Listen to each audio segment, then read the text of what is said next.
I had just moved into a new apartment in a quiet neighborhood. It was an older building, the kind with creaky floors and high ceilings. Despite the age, it had charm and character, and I quickly settled in. Life was going well until one night, something happened that I'll never forget. It started with a phone call. It was a Friday evening, and I was home alone, enjoying a quiet night in. I had just finished watching a movie and was about to head to bed when my phone rang. The number was unfamiliar, but I answered it anyway. "Hello?" I said. There was a moment of silence on the other end, then a woman's voice, shaky and filled with fear, whispered, "He's here." "Who is this?" I asked, my heart starting to race. "Please, you have to help me," she pleaded. "He's going to kill me." Before I could respond, the line went dead. I stared at my phone, confused and unsettled. I tried calling the number back, but it went straight to voicemail. There was a moment of silence on the other end. Then a woman's voice, shaky and filled with fear, whispered, "He's here." "Please, you have to help me," she pleaded. "He's going to kill me." S1. "Who is this?" I asked, my heart starting to race. Before I could respond, the line went dead. I stared at my phone, confused and unsettled. I tried calling the number back, but it went straight to voicemail. I couldn't shake the feeling that something was terribly wrong. I decided to call the police and report the incident. They assured me they would look into it, but there wasn't much they could do without more information. I hung up, feeling helpless and uneasy. I went to the address provided in the messages. It was an old, dilapidated house that looked like it hadn't been lived in for years. The front door was slightly ajar, and I hesitated before pushing it open. The inside was dark and dusty, and a chill ran down my spine as I stepped inside. "Hello?" I called out. "Is anyone here?" There was no answer, just an eerie silence. I walked through the house, my footsteps echoing on the wooden floors. I opened the diary and started reading. It belonged to a woman named Claire, and the entries detailed a horrifying ordeal. She wrote about being stalked by a man who seemed to know her every move. The last entry was dated a year ago and ended with the words, "He's here."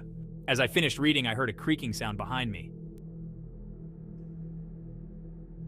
I turned around, and there he was, a shadowy figure standing in the doorway, his eyes cold and menacing. "Who are you?" I demanded, trying to keep my voice steady. He didn't answer, just took a step closer. I realized then that I was in real danger. I backed away, my mind racing. I had to get out of there. I ran for the door, but he was faster. He grabbed my arm, and I felt a sharp pain as he twisted it behind my back. I fought back with everything I had, managing to break free and sprint out of the house. I called the police again, this time telling them everything. They arrived quickly and searched the house, but the man was gone. Then one night I received another phone call. It was the same number. "Hello," I answered, my voice trembling. "He's still here," the woman's voice whispered. And then the line went dead. I sat there, my mind racing with fear and confusion. I didn't know what to do. The next morning, I went back to the house, this time with a flashlight and a sense of determination. The place was just as eerie as before, but I forced myself to go inside. I retraced my steps, looking for any clues I might have overlooked. In the living room, I found the diary again. This time I noticed a page that had been stuck to the back cover. It was a list of names and phone numbers, including mine. My heart sank. How did Claire know my number? Had she been watching me too? I decided to check the basement. The door was old and creaky, and the stairs were steep and narrow. As I descended, the air grew colder, and the smell of mildew was overpowering. I shone my flashlight around, revealing old furniture covered in dust and cobwebs. In the corner of the basement, I saw something that made my blood run cold. It was a makeshift bed, with blankets and pillows that looked recently used. Someone had been living down here, and judging by the state of the bed, they hadn't left long ago. Suddenly, I heard a noise behind me. I turned around, my flashlight flickering. I decided to check the basement. The door was old and creaky, and the stairs were steep and narrow. As I descended, the air grew colder, and the smell of mildew was overpowering. I shone my flashlight around, revealing old furniture covered in dust and cobwebs. In the corner of the basement, I saw something that made my blood run cold. It was a makeshift bed, with blankets and pillows that looked recently used. Someone had been living down here, and, judging by the state of the bed, they hadn't left long ago. Suddenly, I heard a noise behind me. I turned around, my flashlight flickering. The man from before was standing at the top of the stairs, blocking my exit. His eyes were filled with a mix of anger and something else, something darker.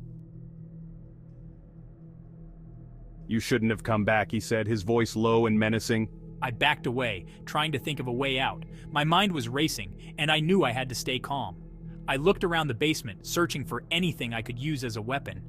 There was an old crowbar leaning against the wall. I grabbed it and held it in front of me. "Stay back," I warned, my voice shaking. The man just smiled and started down the stairs. I knew I couldn't let him get any closer. I swung the crowbar with all my might, hitting him in the shoulder. He grunted in pain but didn't stop. I swung again, this time aiming for his head. The impact sent him sprawling back, and he tumbled down the stairs, landing in a heap at the bottom. I didn't wait to see if he was still conscious.